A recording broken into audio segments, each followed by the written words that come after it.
Again. What up, my people, man? This is Dave with the Stogie Clubhouse. We have a very special treat for you guys today. We are at River City Cigars, new place in Wichita, Kansas, and it's been dope. I've been here a few times, and I've had a fantastic time every time. So we're going to go ahead and introduce you to our guest. If you want to introduce yourself, man, go for it. Sure.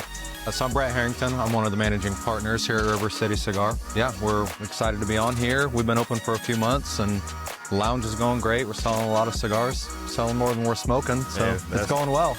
We're having fun. Absolutely, absolutely. All right, so he is treating us with an amazing cigar today, so I'm going to have him explain what we're smoking, and yeah, go for it. Sure.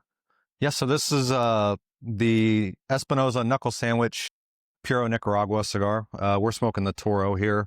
So this is one of their newest release from Knuckle Sandwich.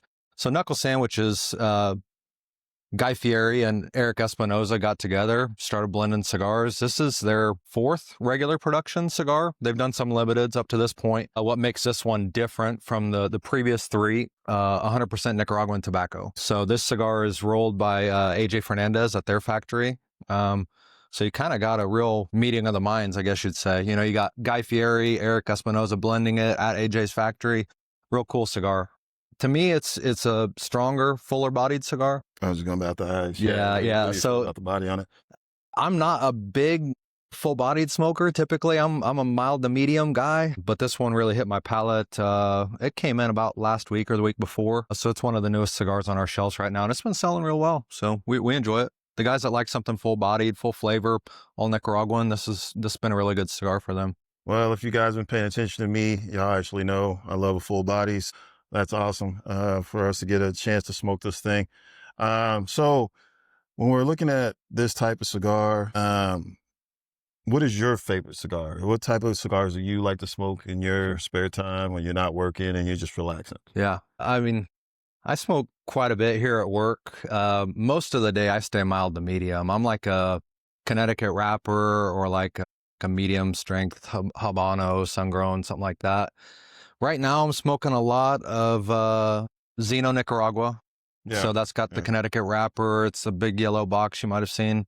That's our best seller in here right now too. We brought those in really just because I wanted to smoke them, and it turned out being our best seller. So that's my best selling single cigar line right now. So I am smoking a lot of those. I spread out the love quite a bit. So I smoke those a lot. I smoke Roma Craft a lot, some of their milder to medium strength stuff. If I had to pick a favorite, man, it'd be tough. But the one that's kind of different that I've been smoking lately, EP Carrillo, their Essence Series Honduras cigar. So it's got a blue wrap on it. It is mostly Honduran tobacco cigar. Honduran's kind of my favorite. Ernesto has always been one of my favorite blenders. Best in the business. So I really like that. It's going really well in here. Glad other people enjoy it too. You know, you find cigars that you like, but it's exciting that other people like them too sometimes. Nice. Absolutely. Weird thing is crazy is, since we're smoking Espinosa tonight, my favorite medium to mild is the La Crema.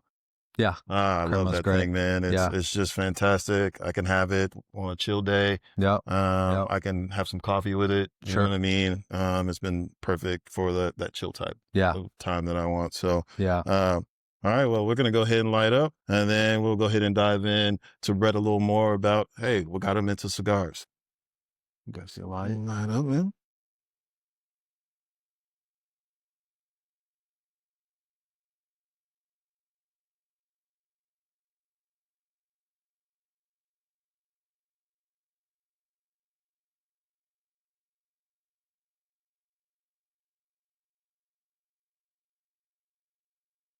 Yeah, I believe I'm good there. All right. Now we're lit up in, and first thing I want to ask, because this is always a debate at any cigar lounge, what is your favorite cut? That's a big debate around here. So in the shop, we've got the big crank cutter with the V cutter and the straight cut on it. Absolutely. You know, when I've got that cutter around, I really like the guillotine cut. This cutter that we have kind of puts a curve almost in it. It's got like a curved blade. So I like that. The mouth feels pretty good. At home, I don't even carry a cutter. I'm a fingernail cutter. So Oh, I grow nice. like a little bit longer on the thumbnail and just kind of pluck it. It's something that I kind of picked up around the industry. And you go to like a trade show, you go to the factory or fields or whatever, these Yeah. guys aren't carrying cutters around. No, man. You know, they might have a pocket knife, Yeah.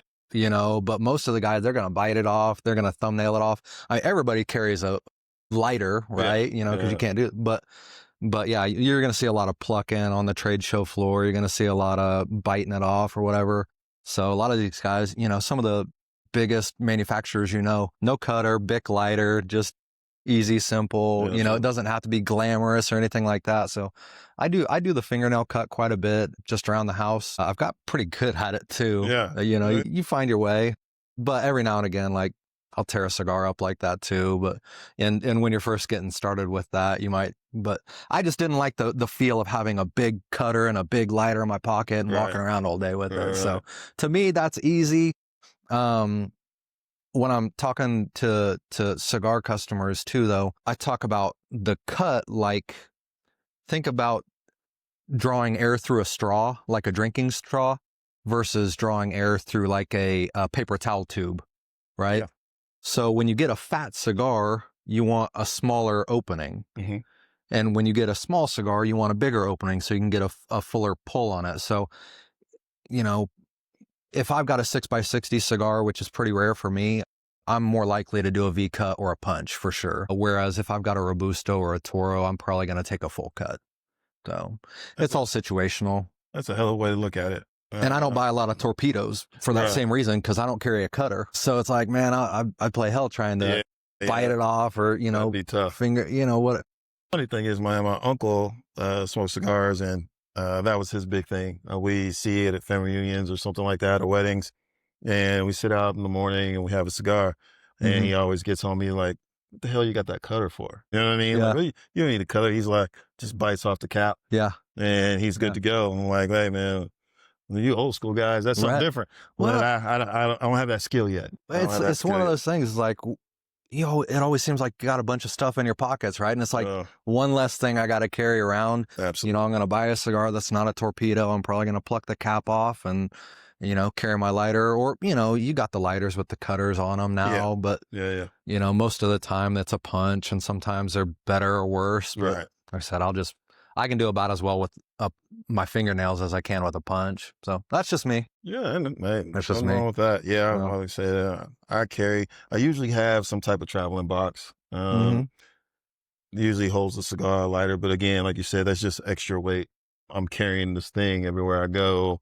But at the same time, hey, that's what's just working for me right now. Right. Yeah. If you got all the tools with you, that's cool. I'm not skilled enough to bite it off, or I might have to try this thumbnail thing though. I never thought about that. I just kind of, I don't know, make a little dimple in there and just pull it off. It's just, this is what I do. It depends on the wrapper too. Cause if you got like a thick, like this to me is like a thicker, like Nicaraguan wrapper. So like trying to thumbnail that can be a little bit more difficult. But like a thin wrapper, like a Connecticut, it seems to work a little bit better. Your stuff's got to be humidified. Are you into Lanceros at all? Is that a jam or? Oh, Lanceros and I have a different kind of relationship, because I buy a lot of Lanceros and I smoke very few. So I've got a bag at home, a Ziploc bag, and man, it is just jammed full of like one each of like all sorts of crazy Lanceros that you never see anymore. You know, like Fratello Lancero. I don't know that he ever made that in regular production. Opus X Lanceros, Lost City Lancero. You know, it's some really cool, unique Lanceros. And I can say in probably 10 years that I've been building that bag, I think I've dipped into it like once or twice. Wow. So I like Lanceros. I don't find them all that practical to smoke. Yeah. We've probably got 2 or 3 Lanceros on the shelves in the humidor. It's not a size that sells really well. Right. I enjoy them. I think that it's typically a great blend, but a lot of times you pick up Lancero and you're done fairly quickly, and sometimes they're rolled tight. I think it's a hard size to roll. I've just got a lot of issues with it, besides, you know, it not selling well, the price point, it doesn't smoke that long. Yeah. You know, so like I said, I love to look at them and love to buy them and collect them a little bit, but I couldn't tell you the last Lancero I smoked. Really? Yeah. Oh man. I enjoy Lanceros reason why I feel like I just get a lot of flavor. Now, like you said, if it's not tight or whatever. Yeah. But then I also smoke them when I'm trying to smoke quick. So maybe before work, I'm going in there, I'm have some coffee or something to get a Lacero. That's going to take me 20 minutes, 30 minutes. Yeah. Perfect time. I can go back in, shower, get ready for my day. So that's usually when I'm doing something like that. I think a cigarillo is too small. I'm not getting enough of it. Whatever it is, 15 minutes or whatever it is. Yeah, it's just not enough. Sure. So I think that's that perfect size. Yeah. But I can't tell you the last time I smoked one. Probably it's been a few months. But, I do enjoy them when I'm trying to get a quick smoke. Yeah. It could be a nice little lunch break smoke. You know what I mean? Yeah. So I'll use it as that. Something to consider too, like Lanceros, chills to me, in the humidor a lot when I've got golfers come in.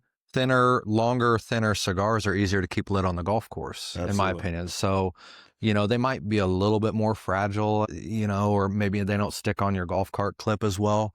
But it's a heck of a lot easier for me to keep that lit because I'm not having to puff as hard. Right. Guys taking out these 6x60s on the golf course. It's like, man, that's gonna every time you get on the green, if you make it to the green, you're gonna be nonstop trying to relight that. So I'm playing tomorrow, so I'll probably take out a bunch of, maybe a couple Churchills. I'm good for like 4 cigars on the golf course. So 2 on the front, 2 on the back. Yeah, you're getting that hot dog in between. Yeah, I'm probably about 2 on the golf course. Yeah. So I played in the tournament actually this weekend, and usually have 1 front 9, 1 on the back 9, and usually perfect. With whatever I'm drinking, usually some beer or something like that. So try to manage with that. But sure. Sweet. So man, what got you into cigars? Together? So I've been doing cigar retail for 15 years. Basically my first full-time job out of high school was in cigars. So I did retail kind of in high school and a little bit here and there afterwards. But so I think I was 18, went to the cigar store down the street, and it was New Year's Eve in Wichita. Oh, nice. And so, New Year's Eve in Wichita, it's like, it's cold. Yeah. Or it can be cold. Well, I'm saying majority of the time. Right. Yeah. So I go to the cigar store, I pick up like 4 or 5 acid blondie bellicosos. Right. I didn't know nothing. It was the first cigar I ever bought in my life. I had smoked cigarettes and hookah and stuff like that before. So I go out, I pick up these 4 cigars. Go to my buddy's house. We watch the ball drop, all that. It's like midnight, 1 o'clock in the morning. I go out on the back patio and I'm waiting for all my guys to come out and smoke a cigar with me. Right. They're like, no, man, it's freezing out there. So I'm out there shivering.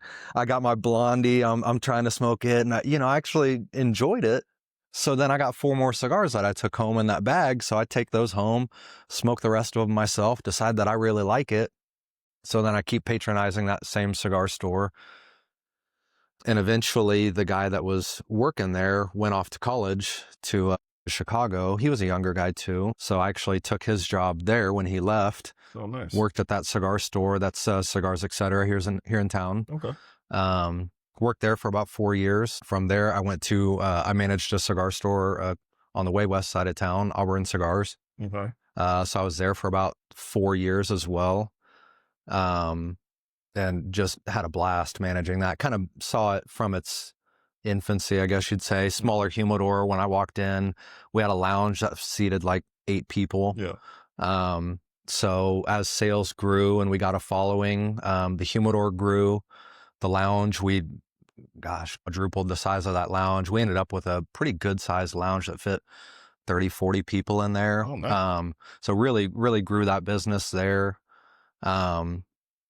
And developed relationships with our, different companies that we partnered with and stuff. One of those relationships being Rocky Patel. So I ended up meeting Rocky up in Lawrence at a cigar event up in Lawrence, Kansas. And he's like, man, you're Brett from Wichita? Like, yeah. He's like, I've heard all about you. Oh, he's nice. like, you got to come to dinner with me. Oh. I'm like, oh, shoot. I wasn't expecting that. So I was actually on a date in Lawrence that night with my then girlfriend, now wife. And I look at her like, we had dinner plans. So I look at her, she looks at me like, no, we're going to dinner with Rocky. You're right. So we went over and had dinner with Rocky and kind of burned the midnight oil there. And he was telling me about these burn cigar lounges that he was getting ready to open. And So he was kind of courting me for a job with those burn lounges. So we left that night. I thought, man, I'm never hearing from him again. Right. 2 months later, my phone rang. It was Rocky on the other end. He's like, offered me a job. And so I moved from here to Pittsburgh, Pennsylvania to open up that Burn by Rocky Patel Lounge. Ooh, wow. So drove from here. It was like the weekend after Thanksgiving, 2017. So drove from here to there. And then from there, set up the Pittsburgh, Atlanta, Indianapolis, and Oklahoma City Burn cigar lounges. Yeah. I did all their retail program and worked for Rocky for about 8 years before, things ended there. And your wife was just game. Yeah. I mean, we made it work. We made it work. Right. COVID, it hit right in the middle of that. Oh, man. Right. So we had 5 cigar bars in 5 different states. So the laws in each state, whatever they were doing with COVID was like crazy and changing all over the place. Right. Yeah. So during that time, I kind of moved back home here and worked remote, got engaged, got married. And then, COVID kind of worked itself out, and then we've got a 2-year-old at home now. So, that was, about a year after that, is kind of when, things ended with Rocky, and then, the partnership here was formed, and we just saw the opportunity in Wichita for a newer, nicer, more, call it the neighborhood cigar lounge, right? Yeah. It's not a bar. It's not, it's not just a cash and carry kind of environment. Mm-hmm. It's trying to build the cigar community and, come in and help educate cigar smokers in the community. Nice. Yeah. Nice. One thing that attracted me to come in here was I've been looking for an actual lounge. So I lived in Knoxville before I moved back here, and I was a member there. Mm-hmm. And when I got here, I was looking for that same family type lounge place, and it didn't exist. Yeah. I did, oddly enough, you were saying Auburn, that was the first place I went that I got to like hang out with people and chill a little bit.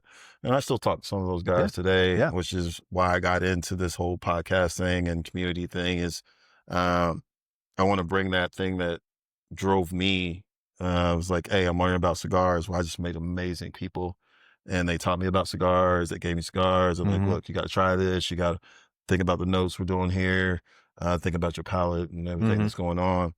And so I just didn't have that here at all. And so when you guys opened up and we got a chance to come in and check it out on opening night, I was like, this is exactly what this city is missing. Yeah. You know what I mean? I mean, there's certain places you can smoke cigars. Sure. And those places are great. Yeah. Nothing wrong with it, but they're more of bars or hangouts. But this is more of like a lounge where you can go in, hang out with some guys. Even if you don't know them, you still talk to everybody and you get to know new people. Yeah. And that's huge when it comes to like, literally, man, just meeting people. I realize today, especially if you're looking at younger people, they have no social skills. Absolutely. And so when you go to something like this, where everybody has the same interest, then you can also, you have something to talk about off the jump. Yeah. Hey man, what you smoking? Yeah. You know what I mean? You have something to jump right off the jump. So that's always cool. And I want to bring that to people that don't understand it or don't know a lot about it. I realize I met a lot of people that want to smoke cigars. They just don't know a lot about it. Don't know a lot about the community and how it's grown and things like that. So that's perfect. It's perfect, man. You've gotten a lot of history. So when somebody comes in, you can really tell them like what they're smoking and what's going on. Yeah. So guys, hey, most definitely want to come down to River City. They're going to go ahead and give you the education and everything like that. So,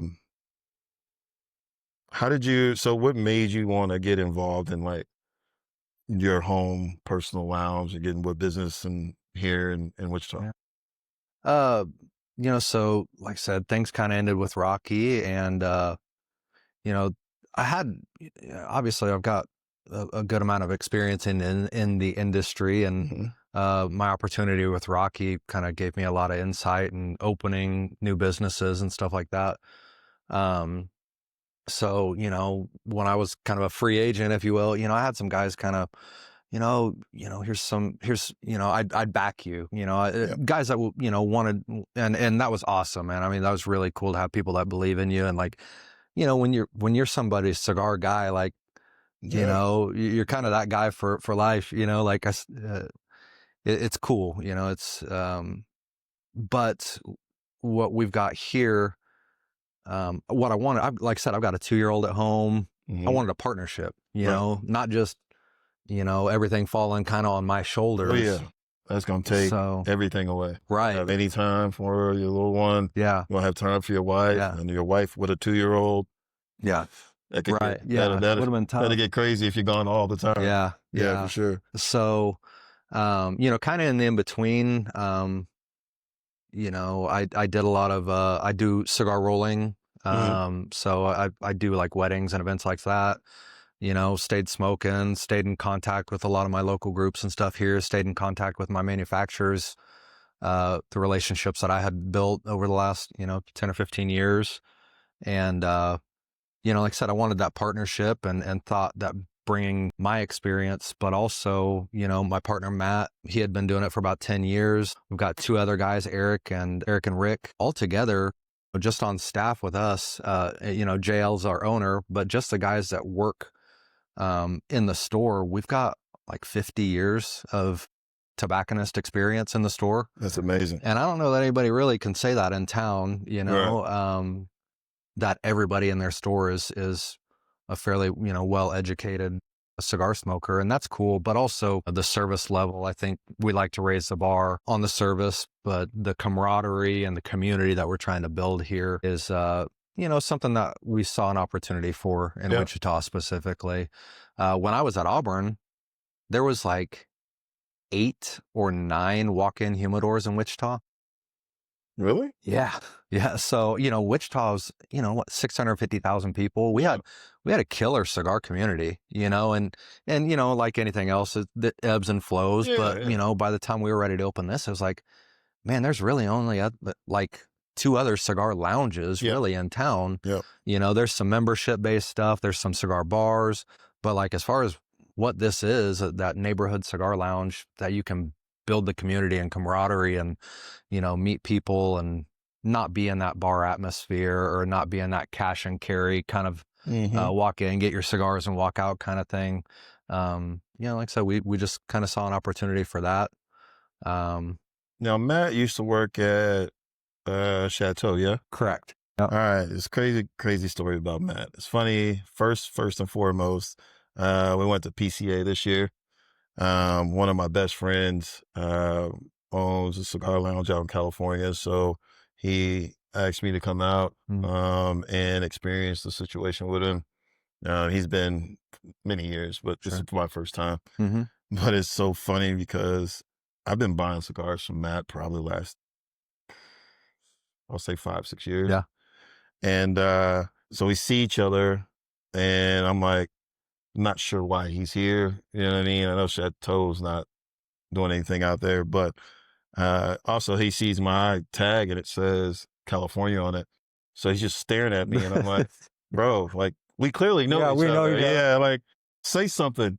And I was like, Matt. He's like, Davon. I'm like, yeah. He's like, oh man. I was like, why is your tag said California on it? I was like, hey man, it's got a chance to come out, experience the situation. For a long time, I've been trying to figure out how to contribute to the cigar community. Sure. Right. I know I didn't want to open a lounge. It's not, like you said, I mean, I have a wife and a daughter and all that stuff, and I don't want to put in that type of time, being gone every single day all night. So I was trying to figure out what it is. And so we came up with a mobile lounge. I was going to be part of his store pretty much, like outside where I'll be out. Yeah. But as time went along, we talked about it more and more, and I was just like, I mean, maybe down the road that'd be something cool. But I need to figure out something that I can touch the community now.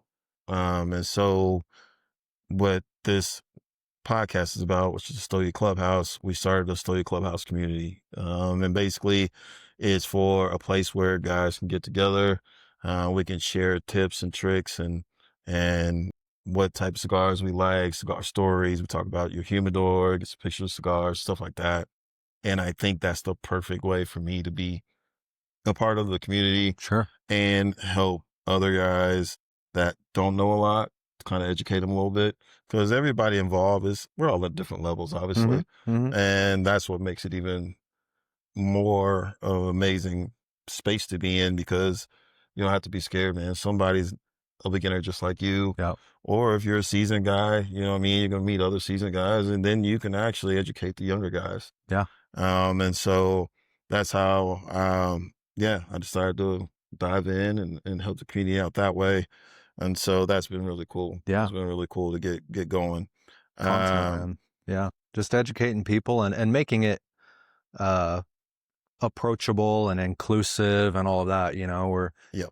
and not like the inclusive that they use on the news, you know what I mean? But like actually inclusive, like, it's like, hey man, what are you smoking? Or how was your day? Or whatever, it's like, it's pretty rare that guys get together and actually talk about stuff that's actually important anymore. And, you want to kind of get away from that. Yeah. I think that's what the cigar for me is I want to get away from the normal day hustle and bustle. Yeah. What's happening. A lot of times, man, I'm just smoking in my garage and I got a TV out there. I'm just watching a game and decompressing from the day. Yeah. And that's like a perfect thing for me. Like cigars is kind of soothing. Yeah. You know what I mean? Depending on how crazy the day is, how strong the cigar is going to be. That's right. Yeah. But you know what I mean? It's one of those things, that I think even someone that doesn't smoke cigars on a regular, you can give them one and they'll still appreciate what's happening. You know what I mean? It's awesome. Awesome. So as you can see, I'm wearing Mahomes. It is Sunday. It is football season. And so the Chiefs are playing this evening. Now let's talk about your team. What team do you follow? And just give me a lowdown so I can see what's happening. Yeah. So growing up, Brett, it was Brett Favre. He was the only other dude I knew named Brett. Yes. Okay. Yes. So it was like, all right, that's my dude. Right. And, the Packers weren't bad. I was born in 91. Right. So I wasn't really watching football when the Brett Favre won a Super Bowl, but he was my dude. So turns out that my two best friends are Packers fans too. So that worked out, just by chance. Yeah. Yeah. So, and, we're all here in Wichita, but then I got to tell you about my second team too, because I moved from here to Pittsburgh. Yeah. And so the Burn Cigar Lounge is like 100 yards away from the Pirates Stadium, baseball. Oh, nice. And about 100 in the other direction is Heinz Field, Acrisure, whatever. It's still Heinz Field to me. But living in Pittsburgh for the time that I did, and then also visiting there to do work, man, I became a Steelers fan too. So I got two teams. I feel like, they played each other. I actually had to go to that game, and I did root for the Packers. So nice. Packers won, Steelers 2. I would say, you got to stay with home base. Yeah. So that's the first and foremost. So I'm not gonna mess with you about that. Yeah. But I do understand the two teams, man. Like, so I'm a big Kansas basketball, football fan. But I moved to Knoxville for work. And being out in Knoxville, I mean, if you're not a Vols fan, you've lost your mind. Yeah. Like it's everywhere. Like the whole town is orange. And so being there for a few years, I was just like, man, so I went to a few games and I was like, man, I love this place. Yeah. Yeah. I truly love it. So I get that. Yeah. You kind of fall in love with the community, and Pittsburgh's a great sports town too. Yeah. Well, I say that the Pirates are horrible. They have been for a little while. So, but I if I had to pick a hockey team too, it'd be the Pens. The Penguins are great. Yeah. I don't watch a ton of hockey, but like I said, you just kind of fall in love with that sports atmosphere and the town, and everything in Pittsburgh's black and yellow, right? All the sports teams and everything. So that's cool. I've seen some stuff, man, with Tomlin. He has like a store. His wife has a store there, and they sell a lot of like her different I think she does different styles for the games and stuff like Yeah. that. I thought that was pretty cool. Yeah. Like a lot of coaches don't have that. Yeah. And they're not very approachable, especially NFL coaches. And he's always at the store, and his wife and people in Pittsburgh are able to go hang out there. Yeah. I thought that was pretty cool. Yeah. But yeah, I can vibe with that. I can vibe with that. Yeah. So speaking of, how is so you play fantasy football, yeah? Plenty. All right. Yeah. So how is fantasy football going for you right now? All right. So the situation this week. Oh, So this year I'm in 2 leagues, right? I'm in my league that I've had for like 10 or 15 years with the boys. Mm-hmm. And then I'm in my wife's family league. Oh yeah. My dad is in both leagues with me, and I'm playing him in both leagues this week. Oh no. And so I was looking pretty good on both leagues most of the day until Dak and CeeDee Lamb just dumpstered today. So I think I'm actually going to go to 0 for 2 against Dad today. To Dad. And he's like, bless him, like he's perpetually like the worst in the league every year. Like if there was, punishment for the league, like he'd have the bald head every year or have to get a tattoo or whatever. Like some of these guys do crazy stuff. Like that's hilarious. Dad's always so, bless him, like I said, he hasn't won yet. He's probably got one coming. Maybe this year's his year, If he beats you, that's all that matters. That's right. You Texas situation or Michigan, Ohio State. If you win that one game, other games don't even matter. It don't matter at all. Yeah. That's funny. And then, the situation with my wife's league is like, I can't win there. It's like if I beat her, I'm in trouble. If I lose, I'm getting grilled. Yeah. So, to me, right. That's funny. So, oddly enough, man. So my main fantasy football is with the guys from Knoxville in the Cigar Lounge. Yeah. Like I've been gone there probably about 5 years now, and I'm still part of their community where I play fantasy football with them every year. I always liked the cigar leagues where you I used to run one at Auburn where you throw in 5 sticks. Everybody throws in 5 sticks. And the winner had a whole bunch of cigars or whatever. I always thought that was cool. I probably should bring that up. That'd be kind of cool because we're betting cash money. Oh yeah. We're going in $100. That'll buy you some cigars. Yeah. I think the winner this year gets $900. So we're gonna go ahead and buy some cigars easy. Yeah, that's right. A couple boxes. So I mean that league, and then I have some guys I kind of grew up with, and we that one's funny. You have to be there for the draft. Okay. No matter where you live, you have to come back to Kansas for the draft, and then whoever loses the regular season buys half of the beer for the draft, and then whoever loses the last place in the playoffs has to buy the other half of the beer in the draft. Yeah. And we do what do you call it? When you pick a person, you're betting money. So auction style. We're doing the auction style. So I love that auction damn draft lasts 2, 3, 4. You gotta have enough beer to last. And there's like 12 of us. Yeah. So you lose. You're paying out for some beer. You're paying out for some beer. Damn. And we're knocking them down. You got make them pay. You got nothing to do. We're all just sitting in this cool lounge place, and we're smoking cigars, and we're drafting people, and it's a beautiful thing. Oh, that's awesome. So I truly enjoyed that. As far as the cigar lounge, man, up till I was 2-0, but today, Jalen Daniels got hurt, so he didn't play today. Right. Yeah, you had Marcus Mariota went in. Yeah, so I don't know who I threw in there. I think Matthew Stafford, which I think he actually had a decent day. I think so. I mean, they lost, but I think he had a decent day. He had a decent day, but it still wouldn't be what Dale's been giving me the last couple of weeks. Yeah. So that's I'm tough. pretty sure I'm gonna take a L today. Well, you had like 5 starting quarterbacks out this week. Yeah. So it's like, man, that hurts. So my big cash league is a 2 quarterback league. So you've got your roster is 2 quarterbacks, 2 running backs, 2 wide receivers, flex, That's tight end. exactly what ours is. Man, at Knoxville. So that's tough. When somebody goes down. Well, there's nobody to pick up. You can't pick up a quarterback. All the starting quarterbacks are gone. You got to drop somebody and pick up the backup. the thing is, even the backup usually is picked up. So really, you're open for a trade, or you just screwed. you Yeah. better hope like that second spot that you can play a quarterback, that you can get a wide receiver Something. that's just gonna ball Yeah. out that day. Yeah. So yeah, those are tough. Those Yeah, are most man. definitely It's tough. brutal. It's brutal. Yeah. Nice. And Yeah, so, man.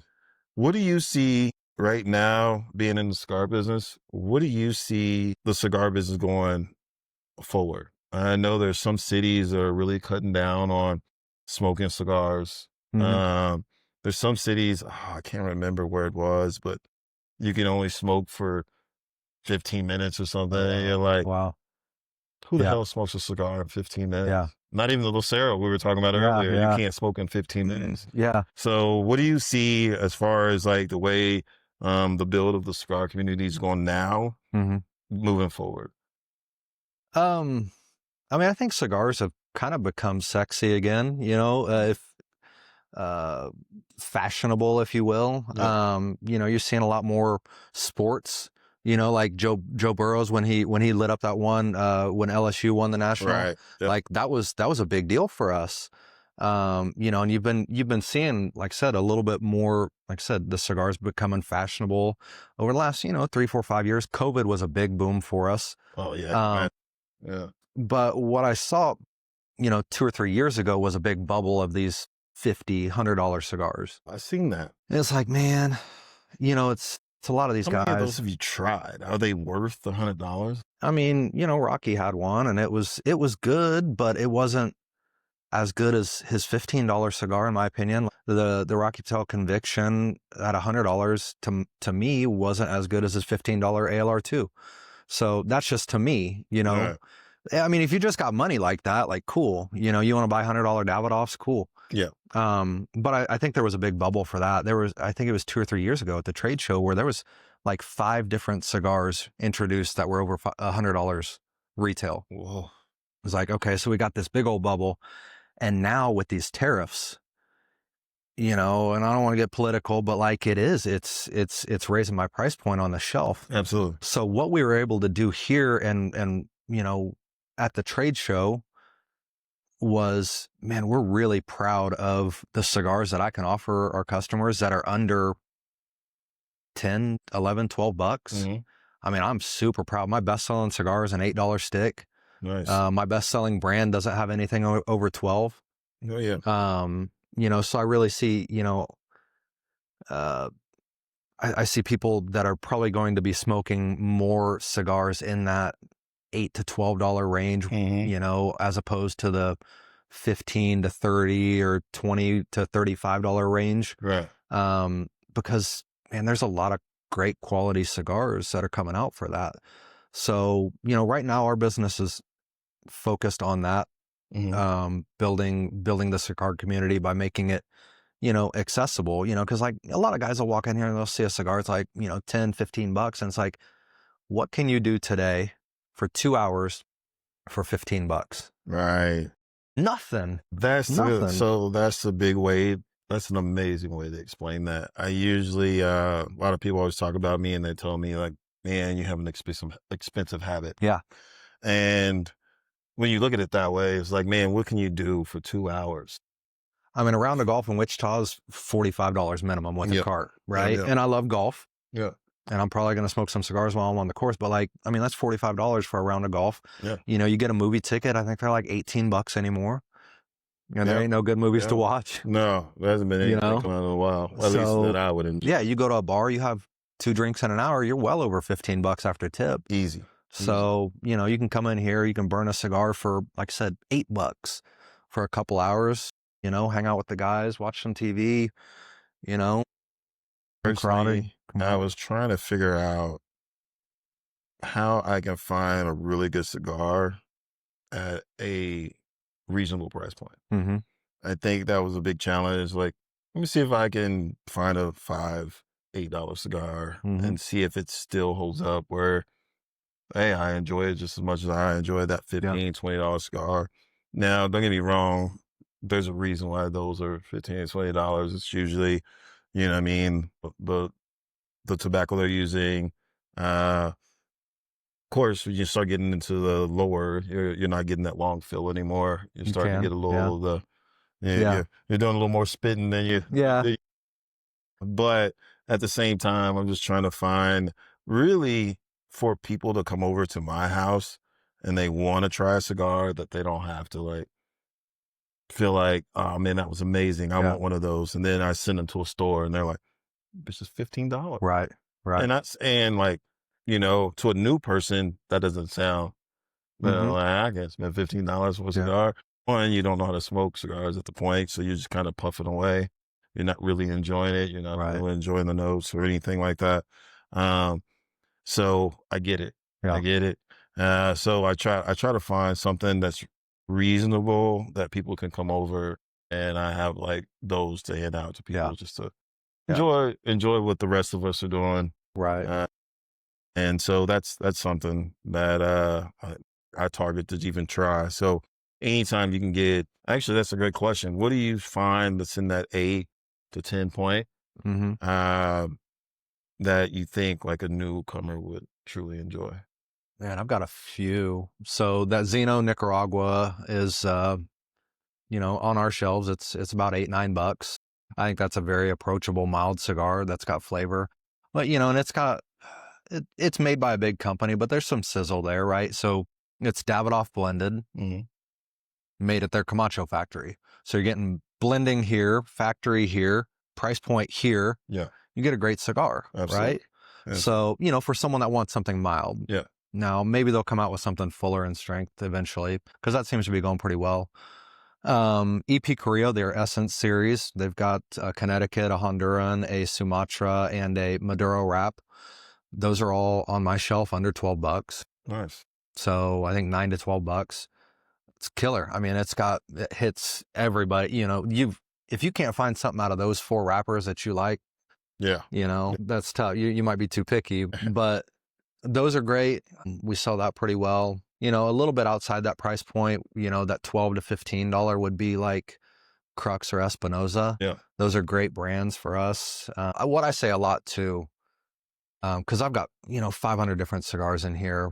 And I say it a lot to people is there's a lot of great cigars out there. I like to buy great cigars from people that I like. Absolutely. Right? Yeah. Eric Espinosa. Fantastic. I mean, he's an awesome dude.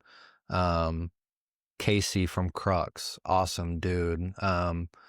Rodriguez is probably our best-selling brand of cigars. They're a family-owned company out of Key West. Danny is it's a multi-generation family of tobacco there, but Danny's the guy running it now.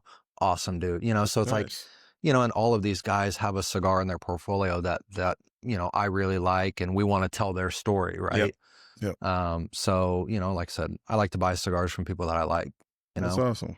That's awesome. Yeah. That actually makes you want to go somewhere to get a cigar when you feel like those people are invested in giving you the best product. You know well, and that's the thing that I can do that, you know, a lot of guys buy their cigars online and they'll never know anything about Eric Espinosa. If they're just shopping for the cheapest prices online, you know, they might not ever, you know, get to hear about, you know, Ernesto Carrillo, you know, that maybe I could educate them, you know, and so instead of you getting that cigar for $3 or $4 online, like come in here, you can smoke, you know, have a comfortable chair and have a good time and, you know, educate yourself on the brands a little bit. And you're paying for experience. Yeah. Right. So the experience is everything, I think. I always tell people it's like when you go to Disneyland, you're not really paying for the rides. You're paying for the experience. It's the magic. And so that's the way I look at cigar lounges. You're paying those extra few dollars to get that cigar for the experience. Sure. And you go in, you meet amazing people, you get educated on what you're smoking. And you're not going to get that when you get something online and you're just smoking away at home. Now, look, I'm not against anybody that buys cigars online. I did it. You most definitely, the great thing about it is you can come in here and learn about it, and then you can actually buy them online. Right. And at least you understand what you're smoking. Right. And so I think that's really neat. Boutique cigars or mainline? I know the boutique thing has taken a really crazy turn these last few years, Yeah. man. People have been really getting Well, into it. that train's been coming for a while because, like, when I started 15 years ago, so for instance, 15 years ago, what I would have considered boutique, at least at the time, the definition kind of changes. But 15 years ago was about the time that Roma Craft came out. Mm-hmm. It was about the same, I think that same year was Crowned Heads, Yep. 2009 was when Ernesto Carrillo went out on his own. So he sold La Gloria Cubana Mm-hmm. to General Cigar in like 99, worked for them for 10 years, and then started his own company. I'd still kind of consider him boutique to an Yep. extent. Yeah.